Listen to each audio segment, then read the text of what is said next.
সবথেকে কঠিন কাজ হলো মানুষের ছলনা বোঝা। মানুষ হাতে হাত রেখে ছলনা করে, বুকে জড়িয়ে ধরে ছলনা করে, চোখে চোখ রেখে ছলনা করে, ভালোবাসি বলতে বলতে ছলনা করে। এই মানুষগুলো দেখতে খুবই সাধাসিধে টাইপের হয়।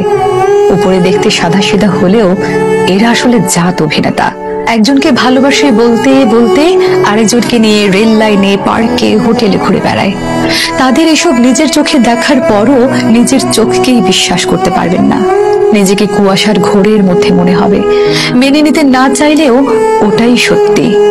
যখন এসব নিয়ে কথা বলতে যাবেন তখন নিজেই সবচেয়ে বেশি খারাপ থাকবেন, কারণ আপনার সাথে ঝগড়া হলে তার মন ভালো করার জন্য আরো দু চারজন আছে, কিন্তু আপনার মন ভালো করার জন্য আপনার কাছে শুধুই সে ছিল। আপনি সব জেনে শুনে মেনে নিয়ে ঠিক করতে চাইলেও কোনো কিছুই আর আগের মতো ঠিক হবে না।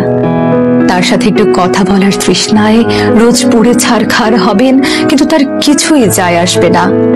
মাসের পর মাস যাবে, বছর কেটে যাবে, কিন্তু সে ভুলেও জানতে আসবে না আপনি কেমন আছেন, কেমন করে সহ্য করছেন তার দেওয়া বিরহ যন্ত্রণা। তার দেওয়া বিরহ বিচ্ছেদের আগুনে পুড়তে পুড়তে অনেকটা সময় পর বুঝতে পারবেন আসলে নিজের ভালো নিজেকেই রাখতে হয়। কারো উপর নির্ভর হয়ে থাকলে শুধু জ্বলে পুড়ে ছারখার হতে হয়। তারপর একটা পর্যায়ে ভালো থাকা শিখে যাবেন, তখন আগের মতো আর কাউকে সহজে বিশ্বাস করতে পারবেন না।